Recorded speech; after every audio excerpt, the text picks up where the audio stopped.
신앙생활을 안 하다가 교회에 처음 나오시면 낯선 용어를 종종 듣게 되는데 그 중에 하나가 중보라는 말입니다. 중보. 중보가 뭘까? 시간이 좀 지나면 자세히는 몰라도 눈치를 보니까 중보기도라는 게 남을 위한 기도구나 하는 것을 알게 됩니다. 그래서 중보기도를 좀 해야겠다. 다른 사람을 위해서 좀 기도해야겠다. 이렇게 마음을 먹긴 먹는데 막상 중보기도를 하려고 하니까 어떻게 해야 될지를 잘 모르겠어요. 남이 아파서 기도하자고 하는데 혼자 중보기도를 하려고 하니까 아무개 병 좀 낫게 해주세요. 3초, 5초 이렇게 기도하면 그 다음부터 할 말이 없습니다. 어떤 분들이 남들을 위해서 한두 시간 중보기도 한다 이렇게 말하면 기가 죽고 아니 도대체 어떻게 저 사람은 저렇게 기도를 오래 할까 이런 궁금증이 생기기도 합니다. 오늘 우리가 읽은 본문 말씀에서 우리는 바울을 통해서 중보기도의 여러 가지를 배울 수가 있습니다. 저는 기도 더 잘하고 싶어가지고요. 책도 찾아보고 기도 잘하는 분이 하는 간증도 들어봤거든요. 근데 중보기도 오래 하시는 어떤 목사님이 그러시더라고요. 복잡한 말 안 하고 그냥 중보기도의 가장 중요한 내용을 한 문장으로 만들어서 그분은 그냥 그걸 반복하신대요. 언제까지 반복하는가? 자기 마음에 믿음이 올 때까지, 확신이 올 때까지 그 기도를 반복하신다고 하더라고요. 저도 이게 좋은 방법이다 싶어서 기도할 때 마음에 믿음이 올 때까지 반복해서 기도해 보곤 했습니다. 그런데 바울은 오늘 본문에서 중보 기도에 대해서 좀 더 본질적인 설명을 해주고 있습니다. 에베소 교회를 위해서 바울이 기도하고 있는데요. 먼저 중보 기도를 하게 된 계기가 무엇인지를 말하고, 두 번째는 중보 기도의 방법에 대해서 말하고, 세 번째는 중보 기도의 내용에 대해서 말하고 있습니다. 그래서 우리가 첫 번째로 중보 기도의 계기에 대해서 살펴보겠습니다. 중보 기도의 계기. 바울이 에베소 교회를 위해서 중보 기도를 하게 된 계기가 뭔가 15절에 나옵니다. 15절을 읽어보겠습니다. 시작. 그러므로 나도 주 예수에 대한 여러분의 믿음과 모든 성도를 향한 사랑을 듣고서. 아멘. 에베소 교회는요, 바울이 개척한 교회예요. 이 편지를 쓸 때쯤에는 바울이 에베소 교회를 떠나 있었던 거죠. 편지를 쓴 거니까. 그런데 이때쯤에 교회가 많이 성장해서 개척자였던 바울이 모르는 사람들도 많이 생겨났던 것 같습니다. 소문이 들려와요. 이 사람들이 예수님을 잘 믿고 서로 너무 사랑하고 있습니다 하는 소문이 들려옵니다. 이런 소식을 듣고 그날부터 감사하는 마음이 생겨서 감사하면서 에베소 교회를 위해 기도하기 시작한 겁니다. 이 사람들이 정말 성도가 되고 이 교회가 정말 성도들의 모임이 된 겁니다. 그걸 어떻게 아는가? 예수님을 믿고 성도들이 서로 사랑하는 것을 보면 압니다. 우리 신앙인의 특징이 바로 믿음과 사랑이거든요. 따라서 해보실래요? 믿음과 사랑. 우리 성도의 특징이에요. 믿음과 사랑. 우리는 이 믿음과 사랑을 근데 분리해서 생각하려고 하는 경향이 있어요. 그런데 믿음과 사랑은 분리될 수 있는 게 아닙니다, 여러분. 믿음이 있으면 반드시 사랑이 있기 마련이고, 사랑이 있는 곳에는 반드시 믿음이 있습니다. 믿음과 사랑은 별개의 것이 아니라 동전의 양면과 같은 것입니다. 앞면만 있고 뒷면 없는 동전 보신 적 있으세요? 믿음과 사랑은요, 결국 같은 말이에요.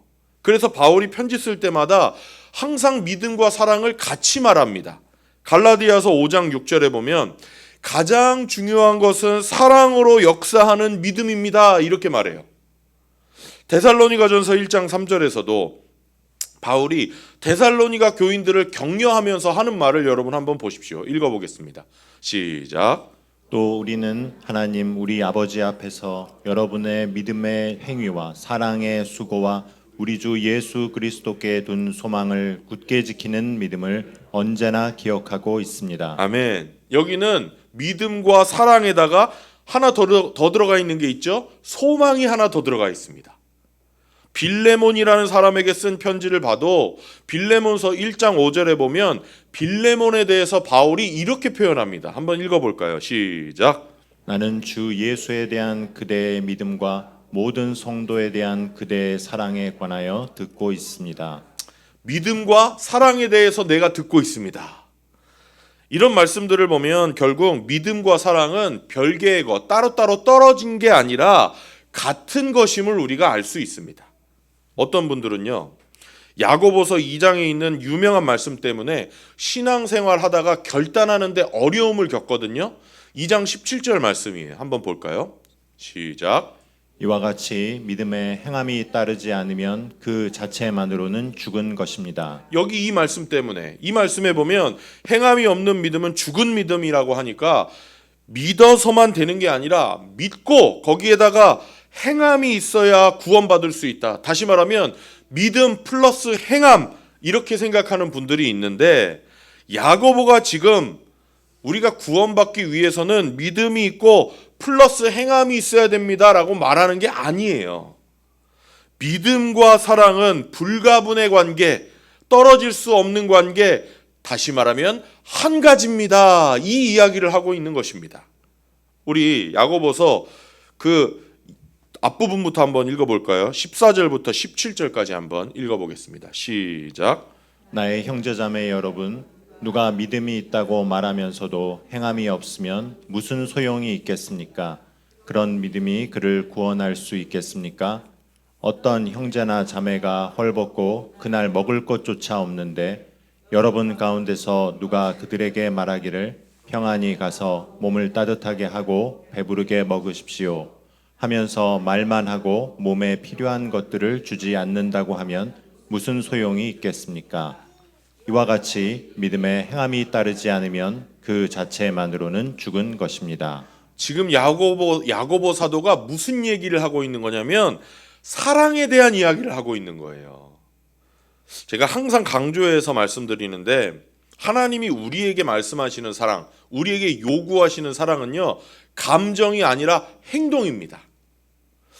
필요를 채워주는 거예요. 야고보가 지금 그 얘기하는 겁니다. 그러니까 너희가 말로는 믿음이 있다고 하면서 다른 사람의 필요를 채워주는 사랑의 증거가 보이지 않는다면 그거는 믿음일 수 없다는 말을 하고 있는 겁니다.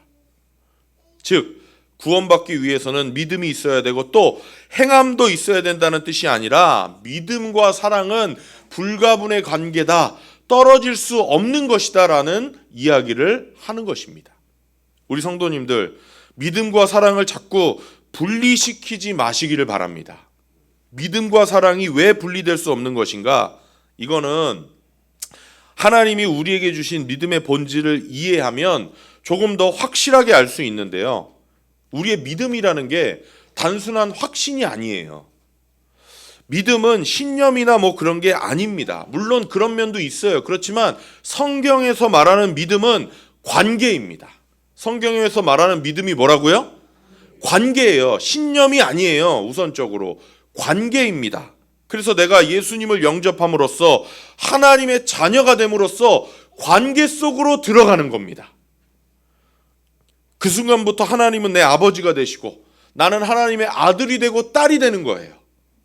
그런데 하나님은 사랑의 본체이시기 때문에 그분과의 관계 속으로 내가 딱 들어가면 그 다음부터는 하나님의 사랑이 우리의 마음을 움직이고 우리의 삶을 채웁니다. 그러다 보니까 하나님의 사랑이 우리를 통해서 이웃에게 흘러가지 않을 수가 없는 거예요. 내가 예수님을 믿으면, 하나님과의 관계 속에 들어가면 내 삶에 그 사랑의 역사가 일어나지 않을 수가 없게 된다는 것입니다. 그래서 성경은 믿음과 사랑이 떨어질 수 없는 불가분의 관계라고 말씀하는 것입니다. 그래서 여러분, 내가 지금 얼마나 믿음이 있는지를 측정하실 때 내가 지금 하나님이 계신 게 믿어지는지의 차원에서 생각하면 측정 안 됩니다. 이걸 아셔야 돼요. 얼마나 믿어지는지는 측정 안 됩니다. 저도 가끔은 착한 사람이 고난을 받거나 착하게 살고 있는 사람들에게 엄청난 재난이 닥쳐서 특히 애매한 사람들이 죽어나갈 때 정말 하나님이 계신가 하는 생각이 스쳐 지나갈 때가 있거든요. 여러분 안 그러세요? 여러분도 그렇지 않으세요? 그러니까 믿음이라는 걸요, 내가 얼마나 믿어지냐 여기에 기준을 두면 측정이 안 되는 겁니다. 그렇다면 지금 내 믿음이 어디에 와 있고 내 믿음의 상태는 도대체 어떤가? 그거는요, 내 삶에 다른 사람을 섬기는 사랑이 보이느냐 안 보이느냐를 보셔야 됩니다. 내가 지금 기도 얼마나 많이 하는가? 내가 지금 성경을 얼마나 많이 읽는가? 이거는 믿음의 척도가 아닙니다. 지금 내 상황에 섬기는 사랑의 수고가 얼마나 있는가? 이게 신앙의 척도입니다. 우리 성도님들도 자기 믿음을 이렇게 올바르게 진단하는 귀한 분들이 되시기를 바랍니다. 믿음과 사랑은 불가분의 관계예요. 내가 믿음이 있으면 그게 사랑의 수고로 나타나고, 또 거꾸로 내가 사랑의 수고를 한다면 믿음이 자라나기도 합니다. 우리 교회도 앞장서서 섬기는 분들이 하시는 얘기가 있어요. 섬기기만 하면 힘들 것 같은데 섬겨보니까 하나님이 살아계시구나, 하나님이 정말 기도에 응답해 주시는구나, 하나님이 필요를 채워주시는구나, 이거를 체험하신다는 거예요. 우리의 믿음은 사랑의 수고를 통해서 커집니다. 여러분, 믿음을 진단하실 때 내 삶에 나타나는 사랑을 통해서 진단하시고, 또 믿음을 키우기 위해서 사랑의 수고에 애를 써보시는 그런 귀한 성도님들이 되시기를 축원합니다. 믿음과 사랑은 분리될 수가 없는 겁니다. 두 번째는 중보기도의 방법입니다. 중보기도의 방법. 바울은 에베소 교인들의 믿음과 사랑에 대한 소문을 듣고 중보기도를 시작합니다. 그리고 16절에는 중보기도의 방법이 나옵니다. 16절 읽겠습니다. 시작. 여러분을 두고 끊임없이 감사를 드리고 있으며 내 기도 중에 여러분을 기억합니다. 아멘. 여기 16절에 두 가지 단어가 눈에 딱 띄는데요, 끊임없이라는 단어와 감사라는 단어입니다. 우리가 중보기도를 잘하려면 끊임없이 하는 것이 필요하고 감사하면서 하는 것이 필요합니다. 먼저 끊임없이 해야 됩니다. 왜 끊임없이 해야 되는가? 다른 사람을 위한 중보기도는 우리 눈에는 보이지 않는 영적인 차원에서의 전쟁이거든요. 우리 적에 따라서는 이게 하루아침에 해결될 문제가 아니고 오랫동안 끊임없이 기도해야 해결되는 경우가 많기 때문입니다. 여러 선교단체 중에 인랜드 미션이라는 선교단체가 있어요. 차이나 인랜드 미션이라는 선교단체가 있습니다. 그 유명한 허드슨 테일러라는 선교사님이 세운 선교단체입니다. 1800년대에 서양의 선교사들이 동양에 선교를 오잖아요. 그러면 대부분은, 아니 전체가 다 그랬습니다. 다들 항구에 정착을 하고 항구에서 그 지역의 사람들을 모아서 복음을 전하는 게 전부였습니다. 내륙에 들어가서 선교하는 분이 없었어요. 굉장히 위험하잖아요. 미지의 세계의 내륙으로 들어간다는 게 얼마나 위험합니까? 그런데 허드슨 테일러라는 분이 본격적으로 중국의 내륙으로 들어가서 복음을 전합니다.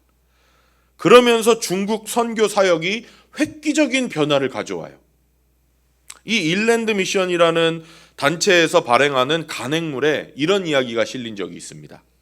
어떤 선교사님이 교회를 많이 개척했는데 그 교회들이 다 어려움을 겪었다고 해요. 근데 딱 두 교회만 성장했다고 합니다. 여건을 보면 다른 교회와 다를 게 하나도 없는데 왜 이렇게 성장했는지 살펴보다가 나중에 그 답을 찾았대요. 그 답이 뭐냐면, 이 선교사님이 과거에 자기 고향인 영국으로 돌아가서 선교지의 교회들을 소개한 적이 있는데, 그때 한 청년이 회중석에서 그 이야기를 듣고 내가 이 선교지를 위해서 기도해야 되겠다 하고 두 군데를 꼽았다고 해요. 그게 바로 잘 성장하고 있는 선교지에 세운 교회였다고 합니다.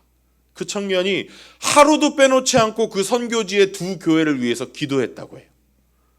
다른 선교지에 세운 교회는 기도에 후원이 없으니까 영적인 전쟁에서 이기기가 어려웠지만, 이 청년의 끊임없는 기도가 있었기 때문에 두 선교지의 교회는 똑같은 어려움이 있었지만 자라났던 것입니다.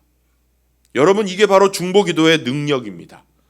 이런 중보기도의 능력을 체험하기 위해서는 우리 쉼 없이 기도해야 되지 않겠습니까? 우리는 영적인 싸움을 싸우고 있기 때문입니다. 제가 이런 말씀 드리면 너무 이런 이야기가 드라마 같으니까 정말 그럴까 하는 생각이 드시는 분도 있을 겁니다. 근데 여러분, 지금도 선교사님들한테 물어보면 똑같이 얘기해요. 우리에게 제일 필요한 건 물질의 후원보다는 기도의 후원입니다.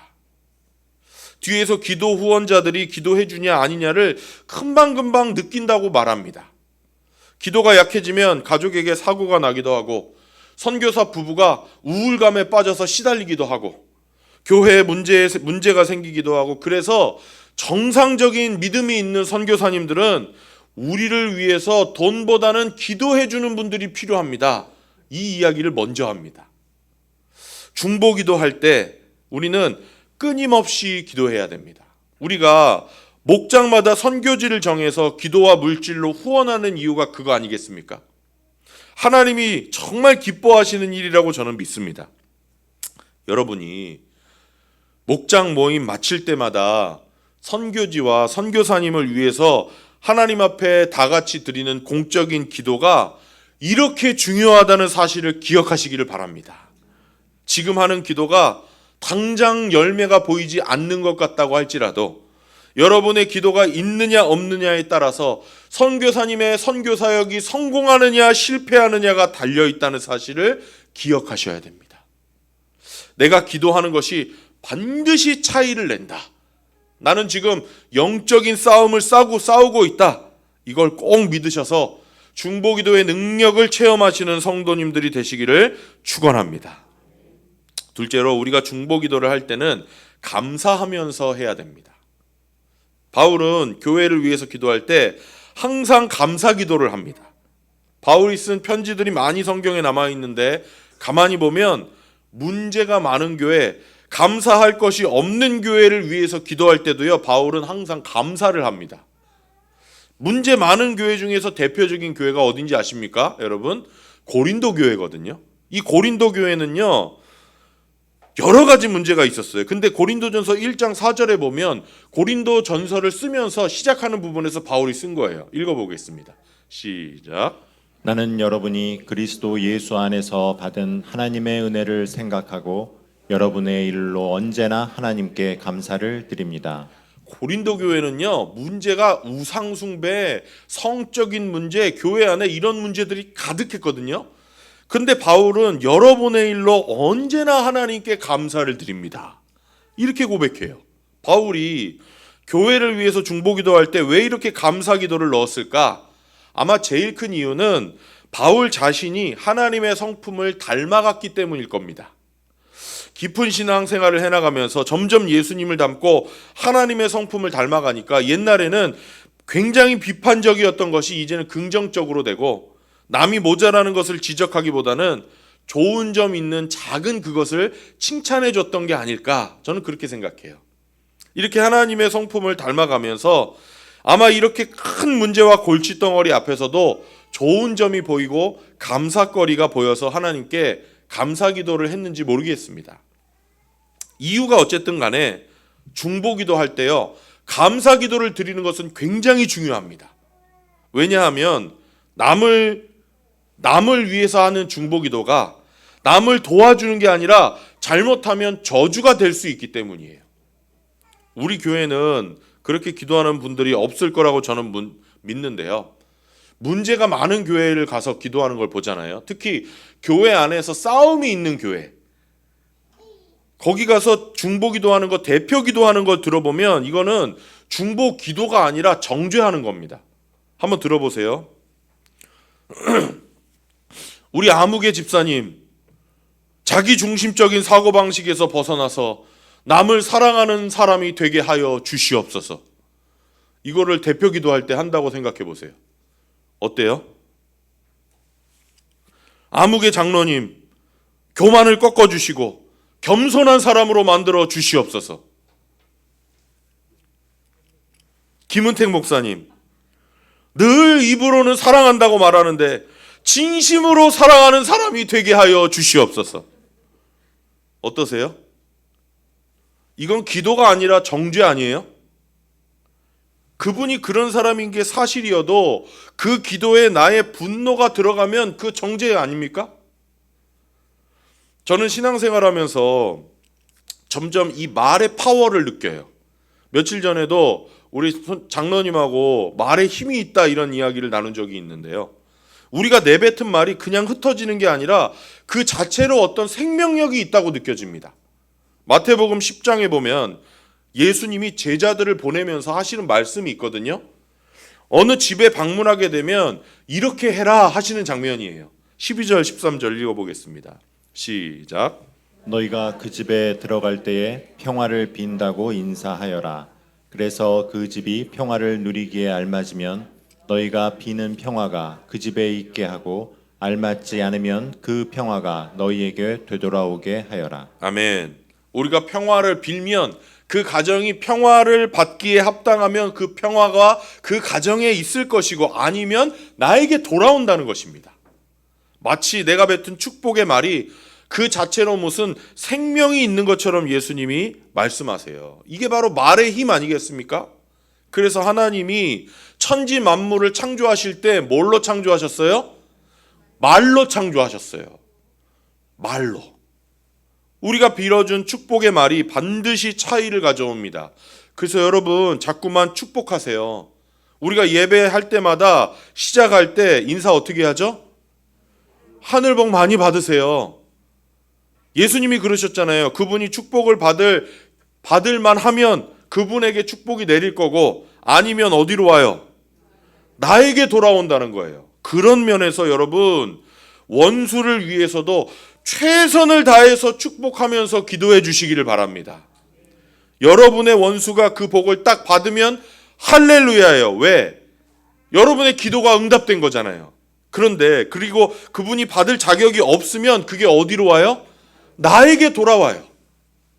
여러분 우리가 뱉은 말은 굉장히 능력이 있지 않습니까? 저는 갈수록 그렇게 느껴집니다. 그러니까 반대로 생각하면 축복의 말에 능력이 있다면 저주의 말에도 능력이 있는 겁니다. 우리나라 사람들이 욕을 얼마나 무섭게 합니까? 그죠? 빌어먹을 놈. 이건 욕도 아니죠. 욕 아니잖아요. 욕이라고 느끼세요? 근데 빌어먹는다는 거는 굉장히 끔찍한 거 아니에요? 잘 되다가도 망해서 깡통 차고 남한테 빌어먹으라는 저주 아닙니까? 급사를 맞을 놈. 들어보셨어요? 이런 욕도 옛날에 많이 했잖아요. 급사를 맞을 놈. 이게 무슨 뜻이에요? 멀쩡하게 잘 지내다가 끔찍한 사고로 죽을 놈. 이거 아니에요? 급살. 제발 그러지 마세요. 우리 말에는 파워가 있어요. 능력이 있어요. 그래서 저는 점점 부정적인 말을 안 하려고 노력합니다. 불평, 불만, 비난의 말을 멈추는 컴플레인 프리 운동을 한 달 정도 하는 이유도 거기에 있어요. 반드시 유익이 있을 거라고 저는 믿습니다. 아니, 많은 유익이 있다는 것은 이미 참석하신 분들, 참여하신 분들을 통해서 이미 증명이 되었습니다. 이번에도 즐겁게 동참하시기를 바랍니다. 아무튼 어떻게 하면 정죄가 되지 않고 저주가 되지 않고 축복이 되는 중보기도를 할 수 있는가? 감사기도를 앞에 넣는 겁니다. 어떤 분을 위해서 기도할 때 감사기도를 앞에 넣으면 벌써 마음에 분노가 있어도 좀 풀리게 되어 있거든요. 정죄나 저주로 갈 수 있는 것을 막을 수 있는 가장 좋은 방법, 그 사람을 위해서 기도할 때 항상 감사로 시작하는 겁니다. 여러분 목사인 저를 위해서 기도하실 때도 항상 먼저 감사해 주시기를 바랍니다. 이렇게 드리는 기도는 힘이 있어요. 중보기도가 정말 남에게 축복이 되고 도움이 되는 기도가 되려면 두 가지를 하셔야 됩니다. 끊임없이 감사하면서. 마지막으로 바울이 했던 중보기도의 내용이 나오는데요. 중보기도의 내용, 우리 17절 18절 말씀을 같이 읽겠습니다. 시작. 우리 주 예수 그리스도의 하나님이신 영광의 아버지께서 지혜와 계시의 영을 여러분에게 주셔서 하나님을 알게 하시고 여러분의 마음의 눈을 밝혀 주셔서 하나님의 부르심에 속한 소망이 무엇이며 성도들에게 베푸시는 하나님의 영광스러운 상속이 얼마나 풍성한지를 여러분이 알게 되기를 바랍니다. 아멘. 가만히 보면 바울 진짜 이상한 사람입니다. 에베소 교회에 문제도 있었을 테고 또 에베소 교인들의 기도 제목도 많았을 텐데 이거 다 제쳐놓고 바울이 지금 중보기도에서 뭘 하나를 기도하고 있냐면 하나님, 에베소 교회 성도들이 하나님 아버지를 알게 되기를 원합니다. 이렇게 기도합니다. 왜 그러냐? 하나님만 알면 모든 문제가 싹 끝나기 때문입니다. 아주 근본적인 걸 구하면 사소한 것, 지엽적인 문제들은 다 해결된다고 바울은 믿었기 때문이에요. 예를 들어 볼게요. 여러분 주위에 있는 어떤 분의 집에 먹을 게 떨어졌다는 이야기를 들었어요. 그래서 그분을 위해서 중보기도 합니다. 하나님, 아무개에게 먹을 것을 주십시오. 기도하다 보니까 이런 생각이 들어요. 먹을 게 없으면 옷도 없을 것 같아요. 하나님, 날씨가 추운데 그 아무개에게 따뜻한 옷도 좀 주십시오. 밥을 먹을 게 없을 정도면 아파트 월세도 못 낼 것 같거든요. 그래서 하나님께 다시 기도해요. 하나님, 아파트 월세를 낼 수 있게 해 주십시오. 점점 복잡해지지 않습니까? 기도가? 너무 복잡하지 않아요? 그냥 하나님 다 모아서 하나님 그 집에 한 달 수입이 400만 원 이상 되게 해 주십시오. 이러면 끝나는 거 아닙니까? 우리가 중보기도 할 때 여러 가지가 필요하지만 가장 근본적인 거 하나 해결하면 된다는 거예요. 그 해결책이 뭐냐? 하나님을 아는 것입니다. 여기서 안다는 건 단순히 머릿속으로 안다는 뜻이 아니에요. 아까 말씀드린 대로 하나님과의 깊은 관계 속으로 들어가는 것을 의미하는 겁니다. 우리가 하나님을 알면 그분과의 깊은 관계를 갖게 되면 지옥 갈 운명이 천국 갈 운명으로 바뀌게 됩니다. 하나님이 나를 어떻게 보시는지를 알면, 나를 의로운 사람으로 보신다는 것을 알면 내 마음의 죄책감이 사라집니다. 하나님은 나에게 복 주시기를 원하고 나의 삶에 채워주시기를 원하고 항상 주기를 원하시는 분이라는 걸 알게 되면 기도할 때 힘이 생깁니다. 하나님을 잘 알아서 그분의 소원과 뜻을 알고 나면, 그래서 내가 그분의 뜻대로 기도하면 기도하는 것마다 응답이 됩니다. 하나님이 나와 함께 계시고 나를 영원히 떠나지 않으신다는 걸 알면 우리는 더 이상 외로워하거나 두려워할 필요가 없게 됩니다. 여러분, 하나님만 알면 만사 해결입니다. 그래서 바울은 에베소 교회 성도들을 위해서 기도할 때 다 제쳐놓고 하나님을 알게 해 주십시오 하고 기도하는 것입니다. 우리 삶에 기쁨이나 즐거움이 없고 항상 문제만 있다? 우리 하나님을 몰라서 그럴 수 있습니다. 아니면 하나님에 대한 잘못된 이미지를 갖고 있어서 그럴 수 있습니다. 어떤 분들은 왜곡된 이미지를 갖고 있어요. 자기 자신을 낳아준 좀 못된 자기 친아버지, 육체의 아버지가 하나님 아버지와 비슷할 거라고 착각을 합니다. 잘못된 이미지를 갖고 있어요. 하나님을 잘 모르는 겁니다. 그러면 우리가 어떻게 하나님을 알아갈 수 있겠습니까? 여러분, 하나님을 어떻게 알아가시겠습니까? 방법은 하나밖에 없어요. 말씀을 통해서 아는 수밖에 없습니다. 물론 성경 공부한다고 믿음이 자라는 건 아니지만 그렇다고 성경 공부 안 하고 하나님을 어떻게 아시겠습니까? 믿음이라는 게 하나님에 대한 신뢰 아닙니까? 근데 하나님을 알아야 신뢰가 가죠. 그분을 알아야 되는데 그럼 어떻게 하시겠어요? 말씀을 통해서 아는 것밖에는 다른 방법이 없잖아요. 배우는 수밖에는 없습니다. 물론 우리 교회에서는 믿음을 키워나가는 공부를 하려고 하지 지식을 쌓으려는 공부는 될 수 있으면 안 하려고 합니다. 우리 성도님들, 말씀을 통해서 하나님을 알고 그래서 그분에 대한 신뢰와 믿음이 자라가는 복을 받으시기를 바랍니다. 물론 성경 읽는다고요 저절로 하나님 알아지는 거 아닙니다. 어떤 분은 성경 3번 4번 읽었어도 안 믿는 분 있습니다. 감이 안 오는 거예요. 우리가 성경 자체를 읽어서 되는 게 아니라 필요한 게 한 가지 있는데 그게 뭐냐면 지혜와 계시의 영이 필요합니다. 17절 한번 볼까요? 17절 시작.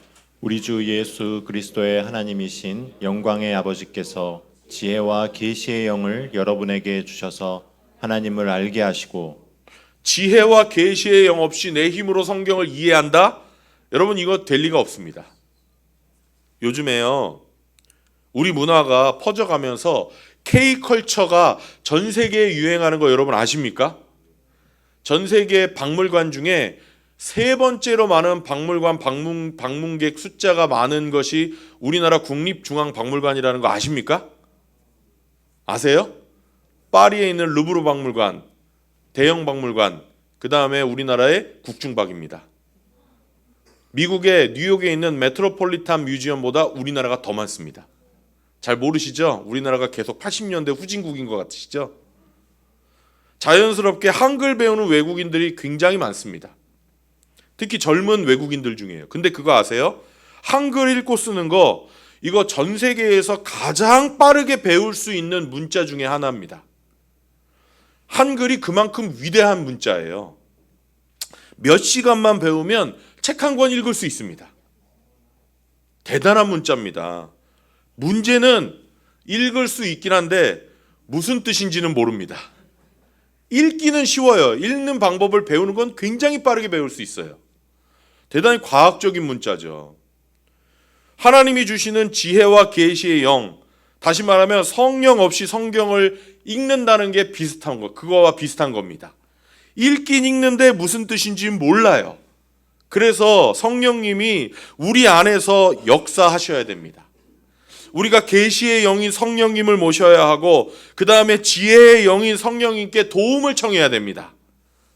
우리 주위에서 나는 성경 읽고 예수님 영접하겠습니다 라고 말하는 분들에게 제가 항상 말씀드리는 게 먼저 예수님을 영접하고 성령님을 모신 다음에 그분에게 지혜와 계시의 영인 그분에게 도움을 받아야 성경이 이해됩니다. 이렇게 말씀드려요. 그래서 바울은 하나님께서 에베소 교인들에게 지혜와 계시의 영을 주셔서 하나님을 알게 되기를 바랍니다 라고 중보기도 하고 있는 것입니다. 말씀을 마치겠습니다. 우리는 지혜와 계시의 영을 구해서 말씀을 읽으면서 우리 하나님을 알아가기 원합니다.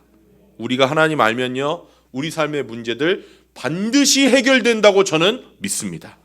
제가 저번에도 말씀드렸지만 우리 성도들의 삶에 부족한 게 많습니다. 그렇지만 하나님을 잘 알고 있으면 우리 삶에 부족한 것들 하나님이 가장 좋은 때에 채워주실 거라고 믿습니다. 여러분 현찰 갖고 다니시겠습니까? 아니면 무한정 긁을 수 있는 카드 갖고 다니시겠습니까? 제가 말씀드렸잖아요. 바로 그 차이예요. 현찰 가방에 넣고 다니면 얼마나 갖고 다니겠어요? 제가 계산해 드렸죠. 현찰 가지고 다니면서 쓰는 사람 부자 같아 보이죠? 아닙니다. 현찰은 없지만 하나님을 아는 사람은 이 무한정 긁을 수 있는 카드를 가지고 있는 사람 아닙니까? 필요할 때 긁으면 200만 원짜리 TV도 사고요. 5천만 원짜리 차도 사고요. 탁탁 살 수 있는 사람들 아닙니까? 우리 성도님들 2026년에는 더욱 하나님을 알아가는 데 애쓰시고 또 주위 분들이 더욱 하나님을 알게 되도록 기도하시고 또 중보기도의 능력을 깨달으셔서 쉼없이 감사하면서 기도하셔서 이 기도의 능력도 체험하시고 내가 기도한 그분들이 축복을 받는 체험을 다 하게 되시기를 우리 주님의 이름으로 축원합니다. 기도하겠습니다.